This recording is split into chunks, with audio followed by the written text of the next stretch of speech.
welcome back to Mystical Sisterhood. This is your host, Maureen Spielman, and I'm here today with Christine MacMillan. And Christine and I met in a business group that we were in for probably at least a year together.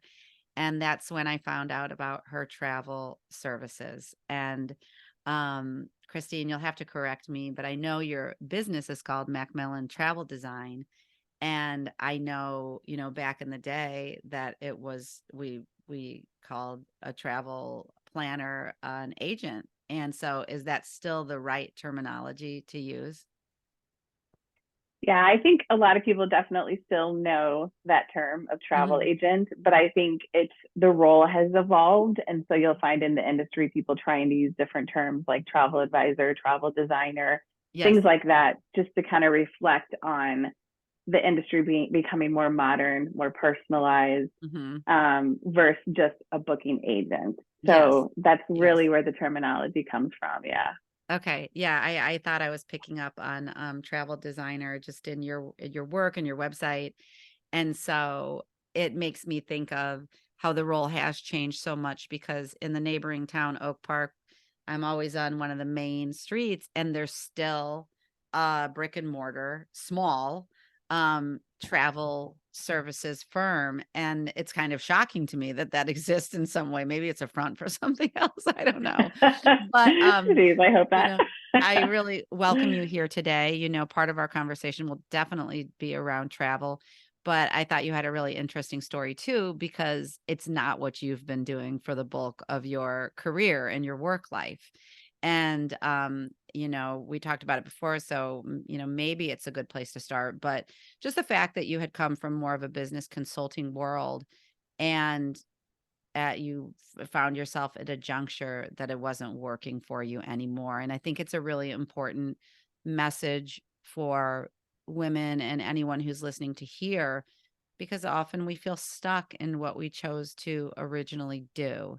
And although there are a lot of people pivoting, it's not always the easiest decisions to be making. And I think it's nice to have people who are models of it, who have done it maybe well, but now that it's working for you. So if that feels like a good place to start, I just welcome you here. And thanks for being with us. Yes, definitely. Thanks for having me. Yeah, I travel's always been in my life. Mm, I was fortunate to have a family that traveled a lot, especially with my mom and I. So I've always enjoyed it. It's always been in my blood.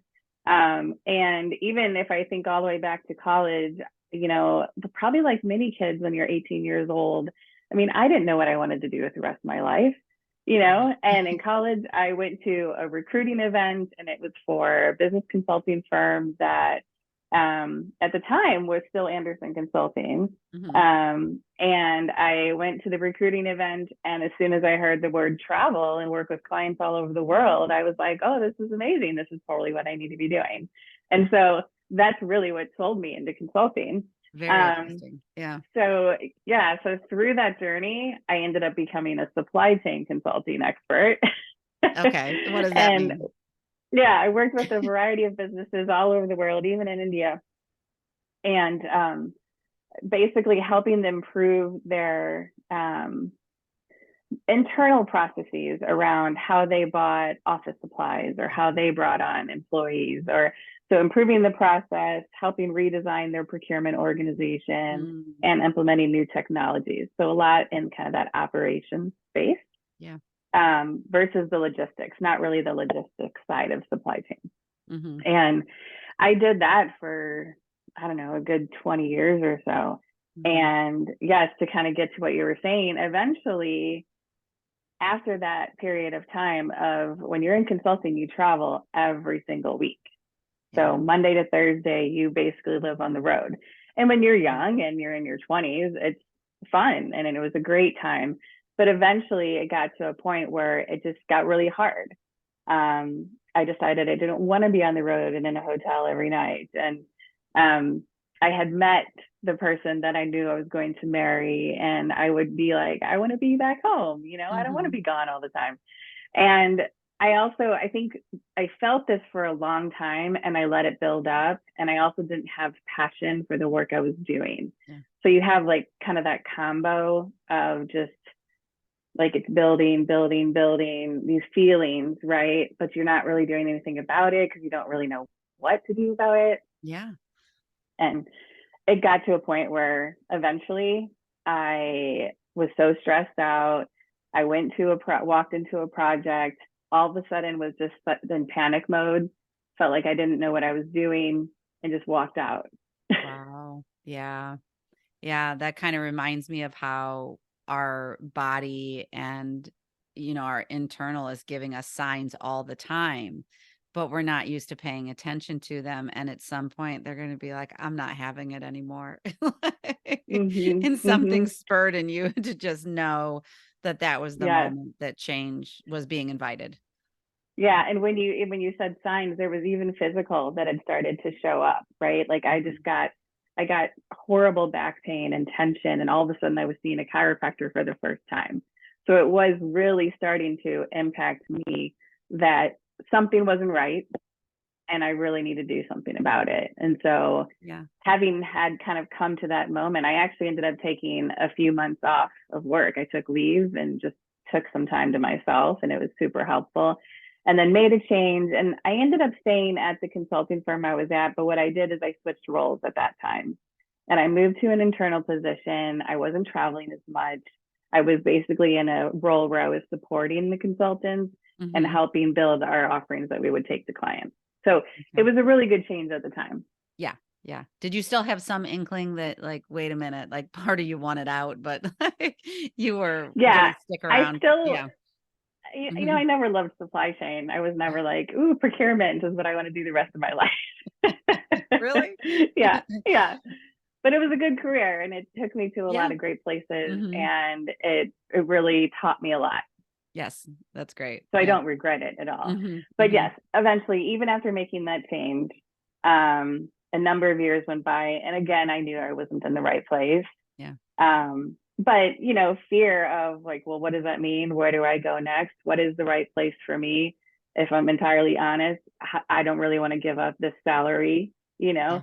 a lot of things like that. I don't know if we mentioned I live in the Bay Area, so it's an expensive place to live. Mhm. So there's a lot of fear behind knowing you need to make a change, but not actually doing it. Yeah, absolutely. Right. And for some, it's, do you hold on to the salary while you're creating what's next for you? But then to have the bandwidth to do both is a lot. Mm-hmm. So, Mm-hmm. yeah. So, what happened next for you? That was a big part. So then I was basically forced into a decision because there was some organizational changes with the team that I was on and the role that I was in. And the role was discontinued, basically. Mm. Um, so I was forced into a decision of do I stay here, right, and find something different? Do I go somewhere else, do something similar? What do I do? So I had this time to make that decision. Ultimately, as we've been discussing, I knew it wasn't the right path and Yeah. nothing with staying where I was sounded good. So I'm I'm like, laughing. okay, Yeah, I'm laughing because it's like the universe forced you into a decision, right? seriously, it really did. Yeah, It yeah. was like, it's time. Like, Right. this is the right path. Now we are telling you to go. Like, here you Yes. go, doors opening, right? Did Yeah, you already start thinking about the travel field? not And at all. not at all. Okay, not yet. Not at all. No. And so this was in November of 2019. Okay. And so because it was also approaching the holidays, I was like, okay, let's just take some time and just figure it out, and just Mhm. think and not put so much demand and pressure on kind of what's next. And I think that was super helpful because Yeah. I was able to literally just step away and think about what I wanted. Yes. Mhm. And I needed some guides to get me there. So I will say one of the resources that was super helpful for me was a book called Designing Your Life. It's written by Bill Burnett and Dave Evans, and it Mhm. was a huge help for me. I Mm. don't remember how I heard about it, Mhm. but what was great about it was it talked about designing your life as like, what's the life that you want? What's the future that you want? What's going to make you happy? Yeah. and then thinking about what's the career to incorporate into that, versus vice Yeah. versa, right? Very smart. Yeah. Um, and it looks at your heart, your health, your fun, your play, all these types of things. And everything that I evaluated was in a good place, Mm-hmm. except work. Except work. Yes. Well, they're all big parts of our lives, but it takes up so much space, time and space for us it's huge. And that sounds like a beautiful book. I've Yeah, never heard of it. Yeah. it's great. So I Mhm. recommend it to anyone who is Yeah. kind of at a crossroads. Um, but yeah, ultimately, it kind of led me to a path of, do I, again, do something similar that I know how to do, that I'm comfortable in, that sort of thing? Do I make a little bit of a change, maybe an industry change or something? I don't know. It kind of puts you in like three options. And then the third was, if you could do anything that fits Mhm. into the life you want, Yeah. no barriers, what would it be? And when I looked at, like, I wanted to still be remote, I wanted to be able to travel, I wanted to be able to spend more time with my son, who's now 8 years old, having that flexibility and do something that I was actually interested in. Yeah. And I thought of travel. And to be Mhm. honest, I don't know specifically what led me to travel agency. I can't remember, to be Yeah. honest. But as soon as that idea came to me, it really kind of took hold. And I That's really still was cool. in that time right at the end of the year where I was still just kind of thinking, Yep. you know, Mhm. no Mhm. decisions, but it was like, that's something. Yeah. So, so yeah, ultimately then January of 2020, I had a conversation with my husband about, this is what I want to do. I did research on what a lot of people ask, like, do travel advisors or travel agents Yeah. still Yeah. exist? Is this, a career that can really happen? And I learned a lot of positive in the industry, that it is, and it's evolved. Mhm. And that got me super excited. So when we talked about it, we decided, okay, yeah, let's do this. Let's make it work. So that was January 2020, and that's a whole nother story of where it went Yeah. at that time. Well, it's a courageous pivot and it's an exciting one too. I like how you reverse engineered it and figured out what could work for my lifestyle. You have to look at, I think anything we do, you have to look at, could it make me some money, right? Yeah. Could it pay the bills? But this idea that we can really enjoy what we're doing I think a lot is opening up around that. We used to think that we needed that 9 to 5 and certainly, as Yeah. we both know, to be on the I think I always called it entrepreneur, but I've heard it called more recently solopreneur. To be on that journey, not only can it be lonely, and it can be fun and it can be all the things, and you have to work really hard to make it work. So, Mm-hmm. it to take that step is a courageous one. So, yeah, so then you thought of the name, and I would imagine went through some education of whatever is needed to become a travel agent.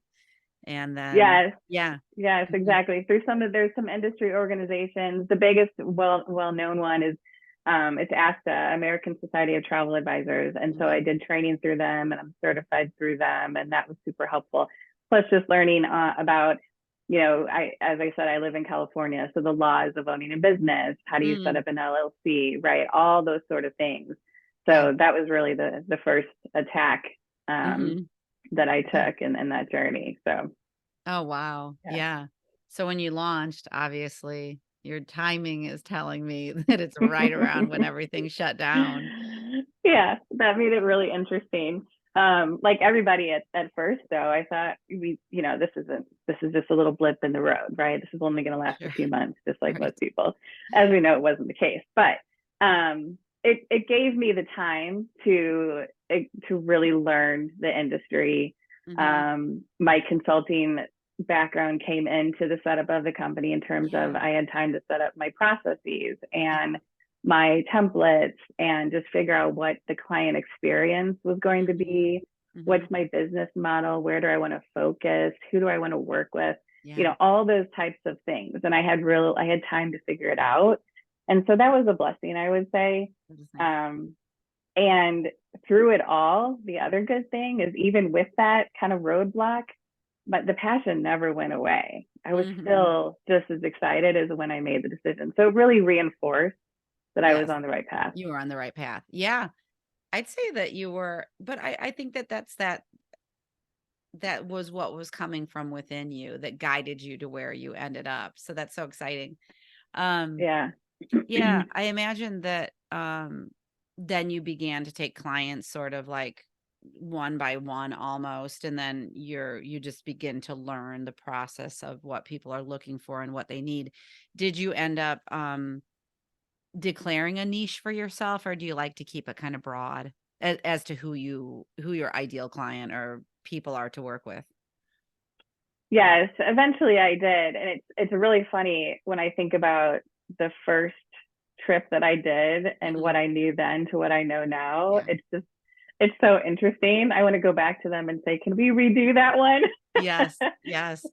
So a lot of lessons learned, but it's been really great. And yes, I specialize in US, but specifically more California. I should probably just say California, Mm, Mexico, and then a lot of Europe. So Western Europe is really what I focus on, and okay. personalized, fully customized trips to Europe, Mhm. mostly for families. I really enjoy partnering with working moms, Mhm. maybe because I can relate to them. Yeah. Yeah. Well, and I thought it was so interesting because I think when I met you in Dara and Kate's Mind Your Business group, that were you still living in Valencia, Spain at that time? I was at And that so, time I was yeah, living in Valencia. so you Hmm. were from the Bay Area. And then what was the decision? Because that was amazing that you decided with your husband and child to, I don't know how much say he had, Yeah. but to move for a year to Valencia, Spain. I want to hear more about that. Yes, it's crazy. We've always wanted to live abroad, so we always just talked about it kind of in it was some at some point in our future lives. Yeah. Yeah. And my husband is a high school Spanish teacher. Mhm, mm, Um, but really what drove it was not as much the language. It was more just with him working remote during COVID. I'm used to it. He was not. So he okay. was stir Yeah. crazy, Uh-huh. teaching remote for a whole year. He was like, I have got to get out and do Mhm, something different. mhm. And so that was kind of a driver. And COVID really, really also led us and probably a lot of people to say, why not? And If it was not a now, yeah, it was such a right? good time to do it. I wished I had. For his job then, would he work, like, really late hours because the high schools in the US were on the different time zone? Would he be working till midnight? Yes. But it's funny. He actually planned on taking a leave. And so he Uh-huh. applied for the leave, got approved, was going to just take the year off. But then we moved in the summer of 2021. And so going into that school year, there were still a lot of students and families that weren't Mhm, comfortable yet going mhm, back to school. mhm. And so the school contacted people and said, hey, who's available to remotely teach Spanish? And so he Oh, ended up doing it okay. ultimately. Yeah, But yeah, the hours were in the evening. He'd work till midnight, but he yeah, didn't seem to mind. He had his days free. yeah. But one of the coolest things for the students is, if there were festivals or things going on or anything he wanted to show them Very in real cool. life, he Yeah. could do that. And so he'd conduct classes walking around on video Oh, and teach about real things happening. So that sounds really neat. I think, where in the country is Valencia, and, what were some takeaways from the culture or things that you loved about the area? yeah, it's on the East Coast, on the Mediterranean, a little further south, I would say, but not super south, but more on the southern side. Mhm, And so it was great. We lived in what they call Old Town.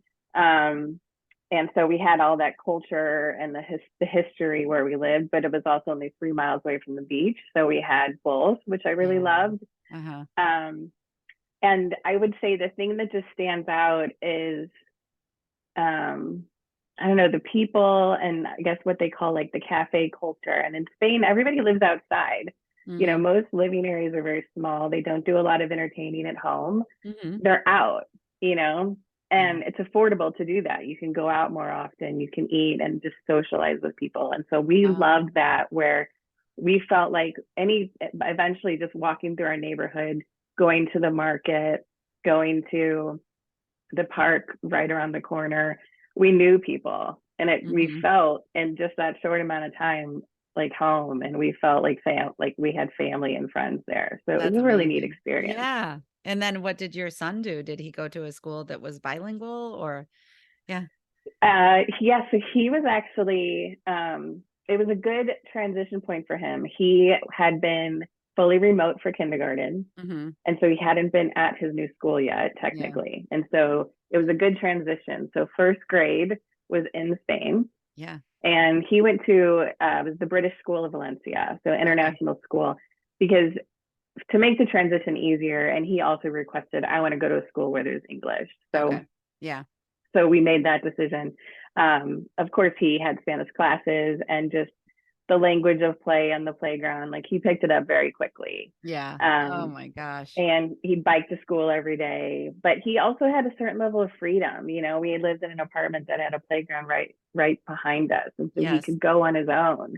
And Mhm. like I said, with knowing the neighborhood, feel safe and comfortable. Yeah. So That's amazing. I feel like going abroad like that is a big leap that a lot of people want to do. Would you say when you were over there, did you miss family a lot or that were back in the States, or did it go by quickly, faster than you would have realized? Or was it just such a strange time in general that it all worked out? yeah, well, definitely that. Yes. Um, we got to get rid of the masks before the U.S., so that was nice. We had a little bit more freedom a little sooner. Um, it did. It felt like it flew by, and I can't believe it's already been over a year that we've been gone. Mhm. I did miss family, but for me, like, or for both of us actually. So my husband's family is in Southern California. My family is mostly in St. Louis, Missouri, and so Yeah. we had to travel to see our families anyway. Yes. Yeah. So in that sense, we were just a little further than normal. Mhm. And we actually did decide to go back home for Christmas. So we were with family for Christmas for a couple of weeks and then Oh, went that's back. nice. Yeah. That's Yeah. nice. Yeah. Okay. Yeah. Well, I love that you were able to do that. And I would, before we were recording, we were talking about like how the challenges of being a travel designer these days is that things are changing in the world often. And we had brought up Maui and how and especially for you being in California, but I'm sure all over the United States, people are going to Maui and that they had complete shutdown after they had the fires. But I was saying to you, my sister was saying that it's very quiet there still, but actually, Maui is open to the public. And, you Mm-hmm. know, I would just imagine that there's a lot of figuring out that you have to do. And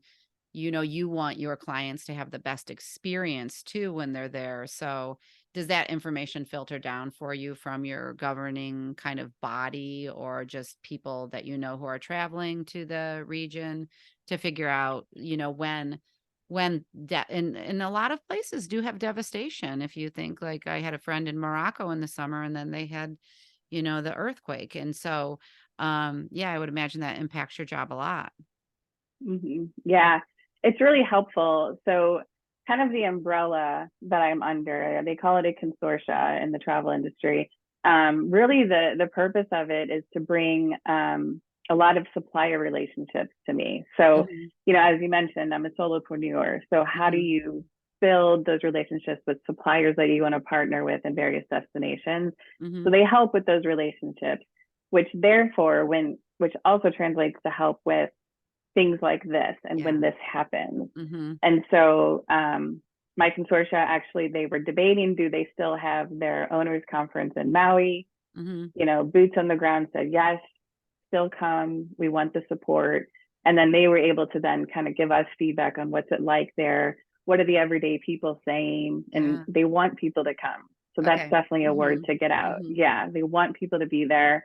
Um, but it's helpful to get that information. And then even for other things like Morocco, like you said, like we can learn from our suppliers who are there in destination what Mhm. it's like, what Mhm. people are saying, should clients still come or not? And if they do, what do we keep in mind? So that's Yeah. really helpful. Yeah. Yeah.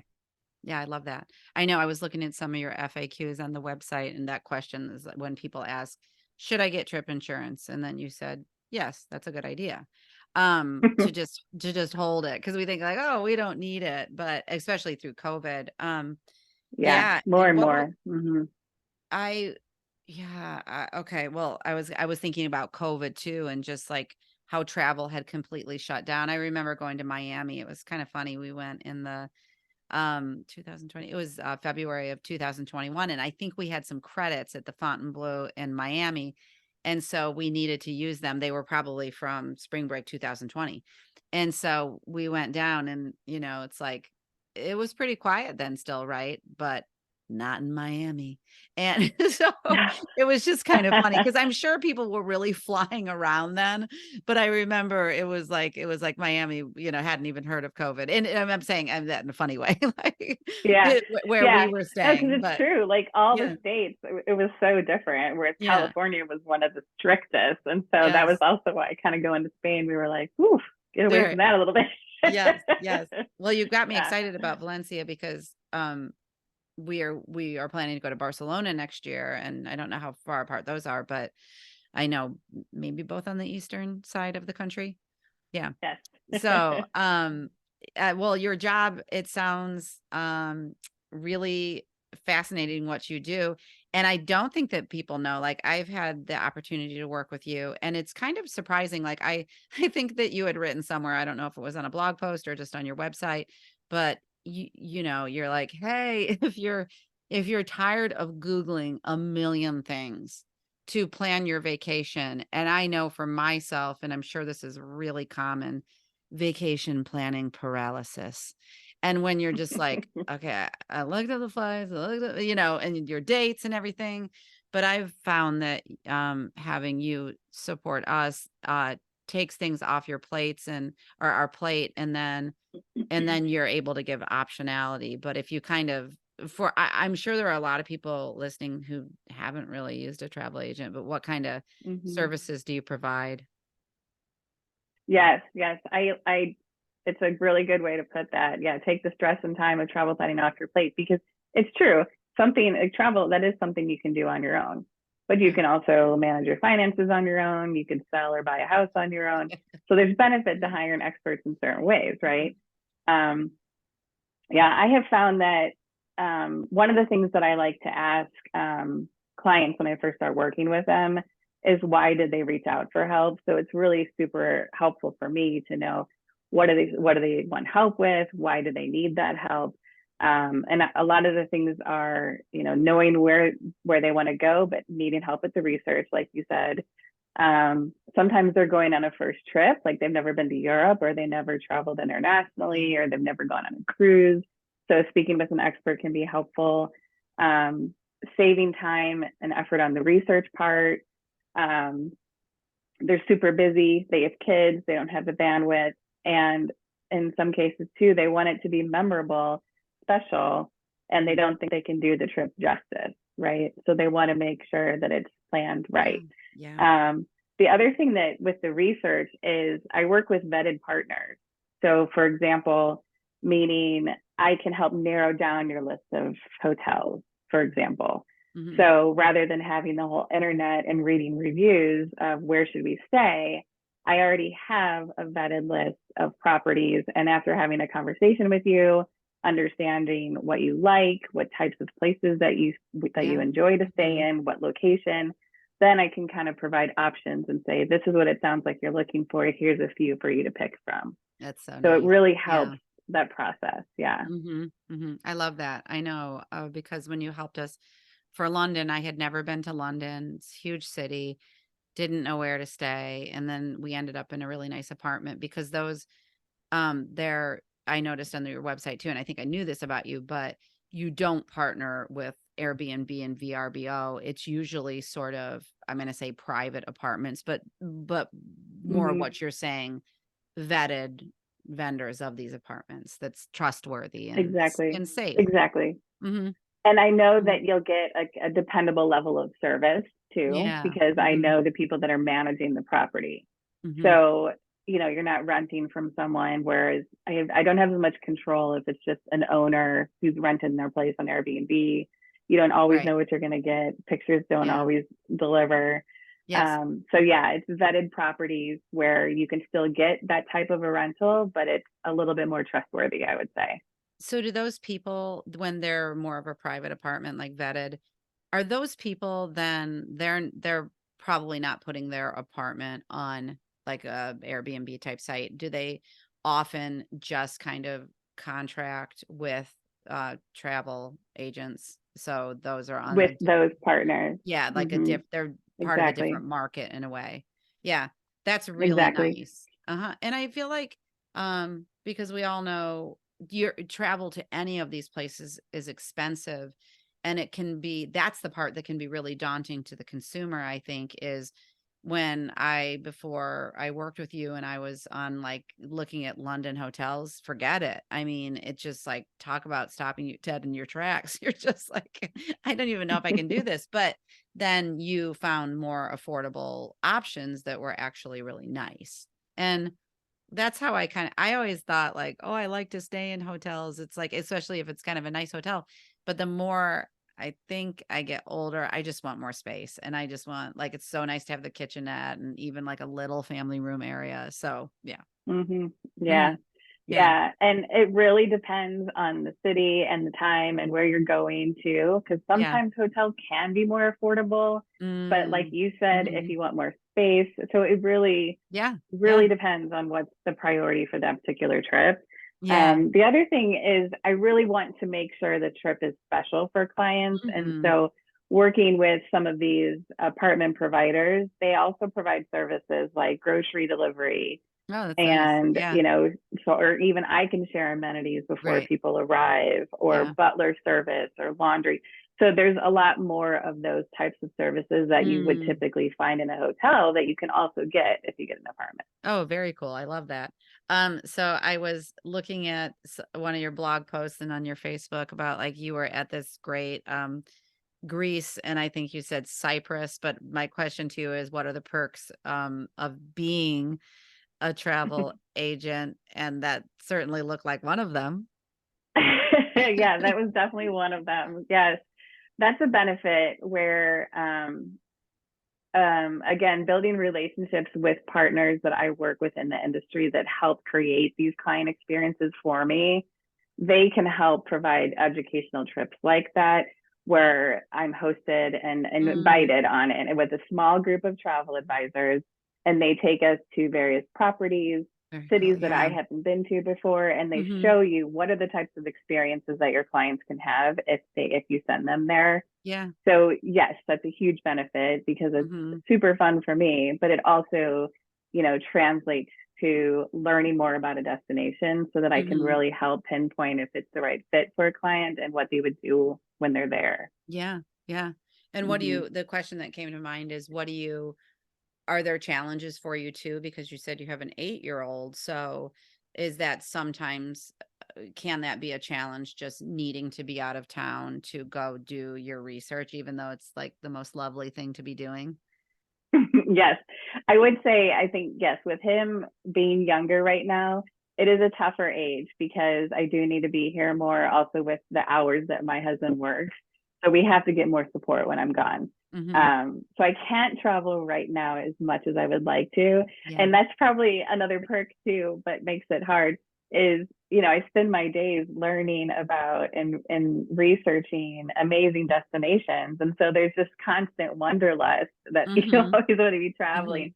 Hmm. So yeah, I have to be very thoughtful about which of those trips I take, making sure that it's going to benefit, the destinations and the clients that I'm working with and places Yeah. they want to go, Yeah. not just a random place. So Mm. I yeah. always remember how we had Travel and Leisure and well that magazine I'm remembering. I can't remember other but in lieu of like magazines being so passe now and out of print, do you have favorite websites that clients can go to or just consumers who want to dream and cuz those I always remember picking those up, in the doctor's office or something and you'd be like, "Oh my god, this place looks out of sight." And travel and leisure is still a big one. Is it? Mhm. They do still have the magazine, but they also have a great website where you can read a ton. In fact, I Yeah. send a lot of articles from there to clients and sometimes in my Mm. newsletter because there's a lot of Mhm. information there. Condé Nast Traveler is another one too that I Okay. really like. Yeah. And they're both on Instagram if you are on Instagram. So, Yeah. they'll highlight an article and you can go read it from there. So, yeah, Ooh. those are good resources. what, this might be a big question, but, if you had to name your few top favorite places in the world you visited, what would come top of mind? Yes, that is a hard question, but I would say um, a favorite has always been Cabo San Lucas. Mm, My husband and I, we've taken a number of trips there that's our adults only vacation. okay. So not only do we love the destination, we just make great memories there, kind of having our time. Yeah. So that's really nice. And then Europe is huge for me, like holds a place in my heart forever. Spain, of course, with Mhm. living there and the more we learned and got to travel throughout Spain, I fell in love with Yeah. it. And my next new favorite is Portugal. We spent Yeah. a long weekend in Porto and I loved it way more than I even thought I would. Ooh, So yeah. So that's it's another good yeah. destination. I imagine you have some really good airline miles. Yeah. Yeah. Definite Not as perk. much as consulting though. Oh, yeah, I was thinking about that. That was the perk of consulting. You had to trade that in. Yeah. I Yeah. noticed on your website too, and I'll just mention it because it I've never heard of it, but you had something about these changes that are occurring in Europe called the ETIAs. I don't know how you say that, the European Travel Information and Authorization Mhm. System that's coming in 2024. What would just, in general, what does that look like for an American traveler, let's say? Yeah. So it does impact the US. And actually, side note, they've pushed it out again to 2025. So we've got a bit more time. Good. Yeah. Yes. But basically, it's not the same thing as a visa, but it is like an application that you would need to submit. And it's just Okay. a few questions Yeah. just to kind of get that information for them, for the European Union that Okay. you're going. Okay. So it's more like tracking who's coming in and out Who's of the coming in and country. going? Okay. Yeah, So but it's not the same as a visa. that's so interesting because someone just said to me, "Well, Maureen, if you're going there next year, you've got to have a visa." I'm like, "What are you talking about?" So this was what they were talking about. Yeah. Yeah, probably because it seems like a visa because it's I think it's something that's totally different, so it doesn't really have a name. Yeah. You know what I Yeah. mean? But you do have to Definitely. fill it out. You do have to get it approved to go, Okay. but it's different. Yeah. Well, Yeah. I want to ask you the last things that are a couple of things. There's so many fun questions, but on Christine's website, I think, if you sign up for the email list, there's a freebie. Well, it's just really your ultimate packing list. But I have not done that yet, but I want to do that and receive that because packing is always something that, most of us can do a little bit better. We're not like some people have it down, but oh yeah, I was going to ask you any general travel do's and don'ts. Yes, and quickly on the checklist. I mean, I still use a checklist every time I pack, Do especially you? ever since I've had a kid. Yeah. I'm like, what do I need for him? I need to remember. So I think Right. it's super helpful. It makes Yeah. things so much easier. That's good. One less thing on in your brain. Yeah, I think gosh, there's so many do's and don'ts, and it really depends on where you're going. But Hmm. just a few off the top of my head. Um, Travel, if you're female, travel, or even men now, don't have an open purse. Hmm. It's popular to just have like the bag and Yeah. open, no zipper. I would say, always keep your phone, your wallet, your passport, especially more secure. Hmm. So zip top is the way to go. Don't put it behind you on your Yeah. chair. Hmm. Make sure that it's in front of you. So just little things like that. Um, the sooner you can plan is always good for getting the availability at the place that you want to stay, the location that you want, even for pricing, it can be helpful. So I would say Hmm. plan ahead. Okay. If you're cruising, one tip for that is always fly in the night before. So if you have Mm. any travel issus, you don't miss, boarding your Yeah. cruise. Right. It happens, right? Because that would be terrible. It happens. Uh-huh. Your carry-on, pack extra clothes in case anything happens to your luggage. So you Hopefully you that do that. doesn't, but Okay. Yeah, I that's a do good that. one. Yep. Yeah. I Yeah. like it. Pack any medication, all of the important things should be in your carry-on. And Okay. something that's starting now is I don't know if you've heard of Apple AirTags and if there's something similar in the industry, but we have the AirTags. We put those in our luggage and it tracks it. So basically you Wow. can see through an app on your phone, okay, we've arrived at the airport. It's in the airport. I know it's here. Oh, It should be wow. coming up on Yeah. baggage soon. And No, if I it's hear that. not, like sometimes the airline doesn't know where it is, but you Mm-hmm. can say, well, it's wherever my connection was, Yes. find it there. So Yep. you can actually, track your own luggage and you're not Okay. fully dependent on the airline. That's a good So tip. I like that a lot. Those two for yeah. me, like to pack extra and then have the air tag is really good. Um, Mm-hmm. yeah, and I mean, obviously, um, travel is in full force again, but do you see trends in the industry too that I find this with kids applying to college, there's trends and all of a sudden there's like a hot school Yeah. people want to get into. Is it like that with travel too? Yes. And I would say like this summer, Europe was like crazy. Mhm. It was so crowded because everyone was traveling again, Yeah. and Italy was one of the main destinations. Like everybody Wow. was in Italy. So if you were there Yeah. this summer, it was crowded. Mhm. Um, so yes, Italy is a big one. I've seen a lot of London and Paris are Mhm. really popular. Um, Yeah. I would say those are the top three that I'm Mhm. seeing right now. Okay. But yeah, So travel if is back. yeah, if you can go away from summer, that's probably the Yes, ultimate. Yeah. yes. They call it shoulder season, right? So like Mhm. spring or even into fall, those are always really good times Yeah, to and they're travel because it's a probably little bit less crowded. and really nice weather too, I would imagine. Hmm. Yeah, Yeah. so well, as we finish up, Christine, I thank you so much for having this fun conversation. And where can people find you, number one? And I think that I'm going to say before we end that your website, I'll let you say what that is, but your website is, I really like the inspiration you have on there and your blog posts. And, you know, it's just really fun to see where you're traveling and get some inside tips. Like I saw that one that were like top 3 places in Italy and just, those can really form the backbone of a trip. So I think they're really great resources. Yeah. Thank you. So yeah, the website is macmillantravel.com. My email is Christine@macmillantravel.com. And you can also find me on Instagram. That's probably the main social that I use. And that's actually Macmillan Travel Design. So a little Okay. bit longer. Yeah, Yeah. that'll be all in the show notes, so I'll include that. And Perfect. what's the next place that you're traveling? Ooh, the next place. We have some big plans definitely for next summer back to Mhm. Europe. Ah, I need to get back to Spain. I want to see the northern part. I haven't yep. seen that as much. So, like San Sebastian and the Basque region. I Mm, also want to spend more time in Portugal. So I'm planning Lisbon and the Algarve, beautiful. and London. Yeah, Those are my goals for next summer. Yeah. I love it. Oh, I love it. Well, thank you for being here and giving us so much rich information. And yeah, there'll be many ways to reach out and check out Christine's work, but I appreciate you. And thanks to the Thank you so listeners. much. Yeah. Thanks for listening to this episode of Mystical Sisterhood.